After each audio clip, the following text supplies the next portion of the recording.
The office buzzed with the usual Monday morning energy. Keyboards clacking, phones ringing, and the faint hum of the coffee machine in the break room. It was one of those modern open-plan spaces with glass walls, sleek desks, and motivational posters that no one really paid attention to. But beneath the polished surface of the corporate environment, there was a subtle undercurrent of tension. Meet Daniel, a 32-year-old black man who had just been promoted to senior project manager.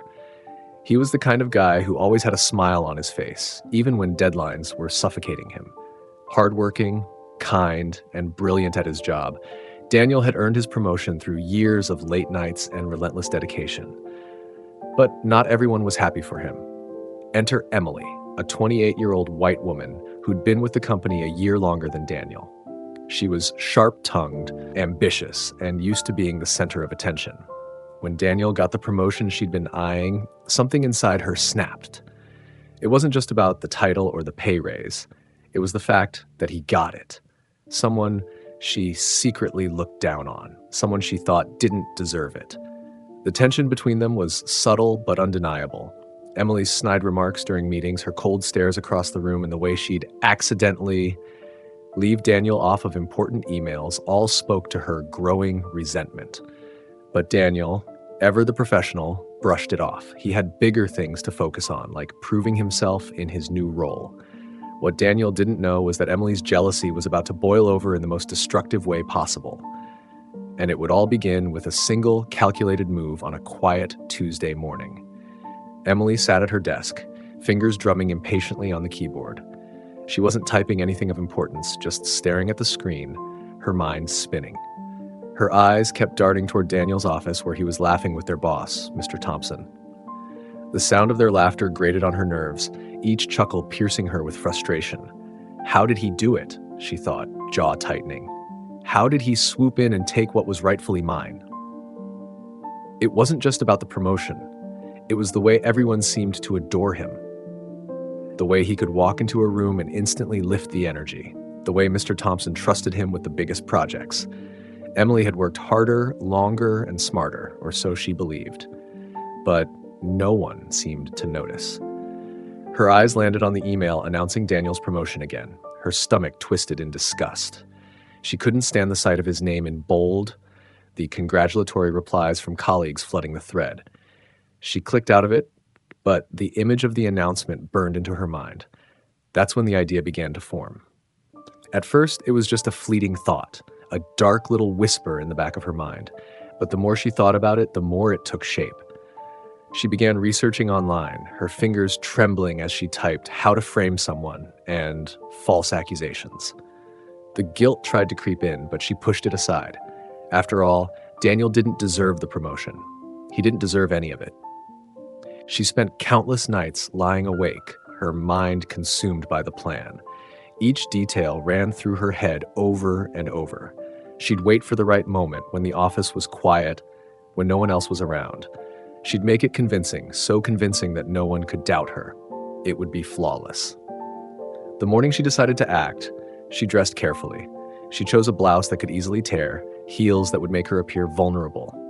Her makeup was applied to perfection, innocent, almost fragile. She rehearsed her lines in the mirror, practicing the look of fear and shock she would need to sell the story. She needed to seem like the perfect victim, caught off guard by an unexpected attack. As she drove to work, her heart pounded in her chest. She kept telling herself that this was the only way to take back what was hers. The only way to make everyone see Daniel for what he really was. Her mind raced as she gripped the steering wheel, trying to steady her nerves. By the time she parked her car, her resolve was solid. She could do this. She would do this. As she walked into the office, the sound of her heels clicking sharply against the polished floor felt deafening in the otherwise silent space. She headed straight for Daniel's office. It was unusually quiet that morning. Most of the team was in meetings or working remotely, leaving only a few people scattered around their desks. Daniel was focused, his face bathed in the soft glow of his computer screen as he worked on a spreadsheet for an upcoming project. He had no idea what was about to unfold. Emily paused outside his door, her hand hovering over the handle.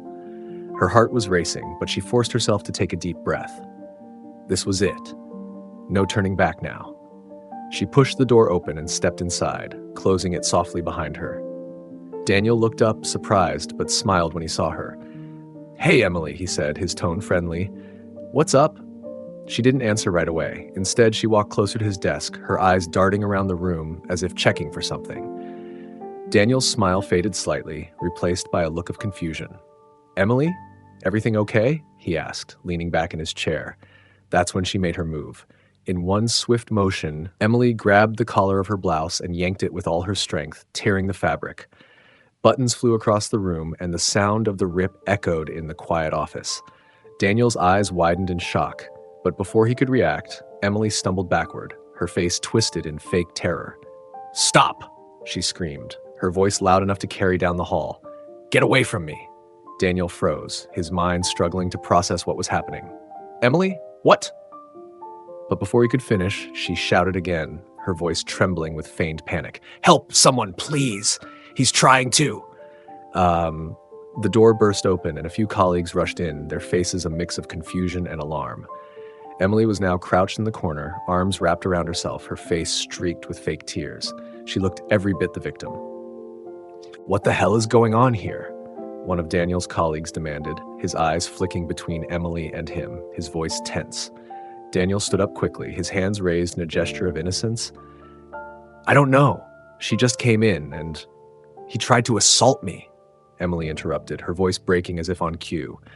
"I came to talk about the project, and he just attacked me." The room went silent, the weight of her accusation hanging in the air like a heavy cloud. Daniel's heart sank as he realized what was happening. He looked around at his colleagues, desperately searching for someone, anyone, who might believe him. But all he saw were skeptical, wary faces, the doubt and fear already etched in their expressions. Within minutes, the office was in chaos. Someone had called the police, and the sound of sirens wailed in the distance, quickly drawing closer. Daniel felt the chill of reality sink in as he was escorted out of the building in handcuffs. His face was pale, a mask of disbelief and despair. Emily stood by the window, her expression unreadable, her gaze fixed on him as the flashing lights of the police cars flickered in her eyes. The police station was a blur, harsh fluorescent lights, sterile walls, and the sterile smell of antiseptic. Daniel sat on a cold bench, his hands still cuffed, staring down at the floor. His mind was reeling, trying to make sense of it. How could this happen? How could Emily do this to him? The officers moved around him quickly, their demeanor brisk and impersonal, asking questions he couldn't answer. "Did you touch her?"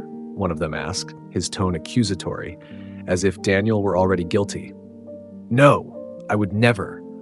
Daniel started to protest, but the officer cut him off, scribbling something on a notepad.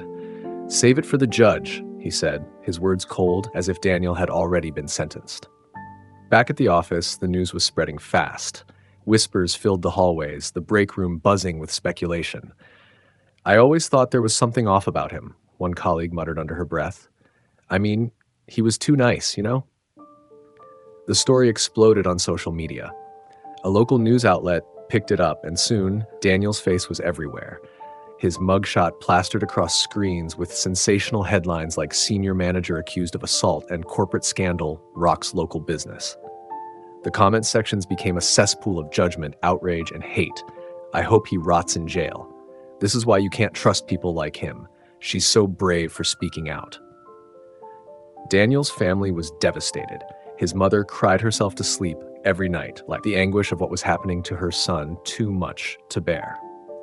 His younger sister, Mia, spent hours online defending him, typing furiously in the comment sections. "You don't know him," she wrote. "He's not capable of this."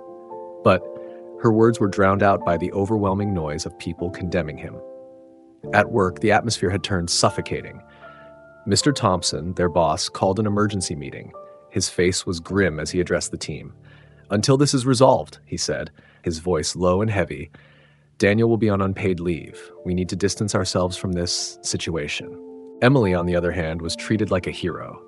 Colleagues flocked around her, offering her coffee, hugs, and praise for her courage. She played the part perfectly, her eyes cast downward as she softly recounted her ordeal, her voice trembling with feigned emotion. Everyone seemed to buy it.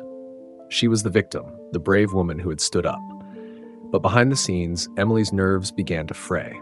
The police had taken her statement, and she had stuck to her story, but the thought of being caught gnawed at her. She started avoiding the security cameras, taking long, circuitous routes to the bathroom just to stay out of their view. Her confidence started to crack as the weight of her lies began to settle in. As the days turned into weeks, the pressure mounted. Daniel's lawyer, Sarah, was fighting hard, but the evidence was stacked against him. It felt like there was no way out. The trial date was set, and everything seemed to be heading toward a grim conclusion. The courtroom was packed on the day of the trial. Reporters lined the back rows, their cameras trained on the proceedings. Daniel sat at the defendant's table, his suit feeling too tight, too heavy on his shoulders. His lawyer, Sarah, was flipping through her notes, her face tense as she prepared for her turn to speak. Across the room, Emily sat with her arms crossed, her face a mask of quiet confidence. She didn't even glance at Daniel, her gaze fixed firmly on the judge. She had played this role before. She knew what she was doing. The prosecution presented their case first. They painted Daniel as a predator, a man who had abused his power and position. When it was Emily's turn to testify, her voice trembled convincingly as she recounted her fabricated story. She described how Daniel had lured her into his office, how he had forced himself on her. Every word was carefully chosen, each pause timed to perfection. Her performance was Oscar-worthy. The jury hung on her every word. When it was Sarah's turn to cross-examine, she did her best to poke holes in Emily's story. "Isn't it true," Sarah asked, "that you were passed over for the promotion that Daniel received?" Emily hesitated, just for a split second, her eyes flickering slightly. But she quickly regained composure. "That has nothing to do with this," she said, her voice steady and unwavering. Sarah pressed on, but Emily held her ground, her confidence unshaken. The damage had been done. The seed of doubt had been planted, but it wasn't enough. Daniel's defense was weak. He had no alibi, no witnesses to back up his version of events. The prosecution presented text messages between him and Emily taken out of context that made him look guilty. By the time Sarah rested her case, the mood in the courtroom had become heavy, grim. The jury deliberated for hours. Daniel sat in silence, his stomach tied in knots, the weight of the situation pressing down on him. His thoughts raced, his family, his career, his future, all of it hanging in the balance. Finally, the jury returned. The foreman stood, his face unreadable, and the room held its breath as he began, "We find the defendant." But before he could finish, the courtroom doors burst open with a loud bang. A man rushed in, clearly out of breath, clutching a small flash drive. "Your Honor!" he shouted. "New evidence!" The room erupted in chaos, everyone talking at once. The judge slammed his gavel, demanding order. Sarah rushed to the man, taking the flash drive and swiftly handing it to the judge. "What is this?" the judge asked, his voice stern but curious. "It's CCTV footage from the office," the man said, his voice shaking with urgency. "It proves he's innocent." The courtroom fell deathly silent as the judge inserted the flash drive into his laptop. Everyone leaned forward, eyes glued to the screen as the footage began to play. The room held its breath. Within seconds, the truth became undeniable. The video clearly showed Emily entering Daniel's office, closing the door behind her. She stood there for a moment, glancing around nervously, before she deliberately tore her blouse and screamed. Daniel, seated at his desk, looked up in shock, his hands raised in a gesture of innocence. The entire scene unfolded exactly as Daniel had described it. Gasps rippled through the courtroom. Emily's face drained of color, her hands trembling uncontrollably as the realization set in. Her plan had unraveled. The jury members exchanged stunned glances, their earlier certainty completely shattered. The judge paused the video and turned to Emily, his expression stern and unforgiving. "Miss Carter," he said, his voice cold and commanding, "do you have anything to say for yourself?" Emily opened her mouth, but no words came. Her carefully constructed facade crumbled before everyone's eyes, and then, for the first time, real tears spilled down her cheeks. I didn't mean for it to go this far," she stammered, her voice barely audible. "I just wanted to teach him a lesson." The courtroom erupted again, but this time with outrage. Daniel sat in stunned silence, that a mixture of relief and disbelief flooding his body. He had finally been vindicated, but the weight of what had happened to him still clung to his chest. Sarah, his lawyer, placed a reassuring hand on his shoulder. Her own eyes were wide with shock at the turn of events. The judge banged his gavel, calling for order.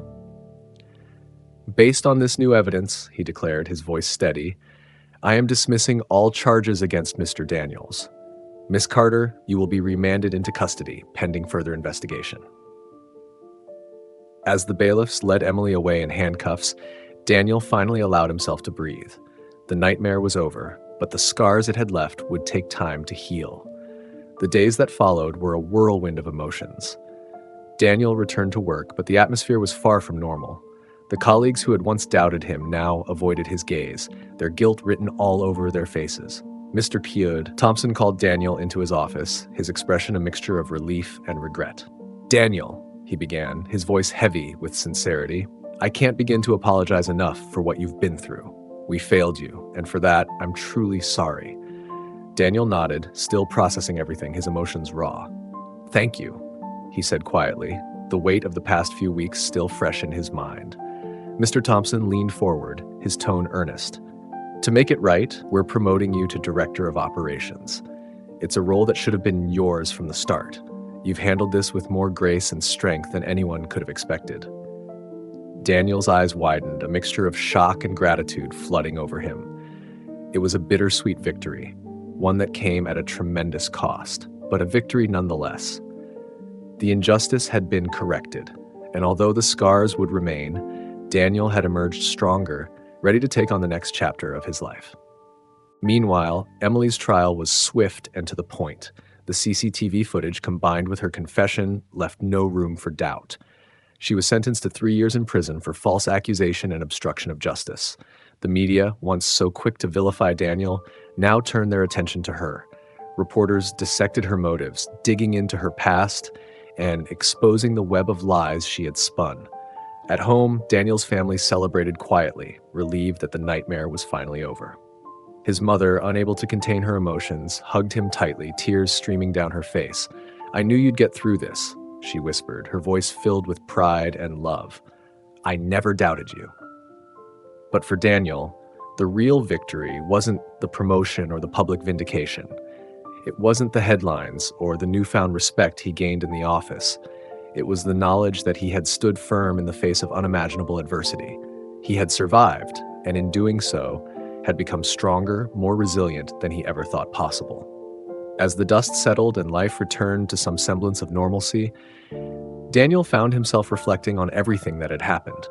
The ordeal had left scars, some visible, some invisible, but it had also taught him invaluable lessons about resilience, justice, and the importance of standing up for the truth. He had learned the hard way how fragile reputation could be, how quickly it could be shattered by lies, jealousy, and prejudice. But he also saw the undeniable power of evidence, the importance of fighting back, and the strength that comes from having people who believe in you. Determined not to let his experience be in vain, Daniel made it his mission to create a more inclusive and supportive environment at work. He pushed for mandatory bias training, open discussions about race and equality, and policies designed to ensure that everyone felt heard and respected. He wanted to make sure that no one else would have to endure what he went through, that no one would ever face a situation where their integrity was questioned without cause.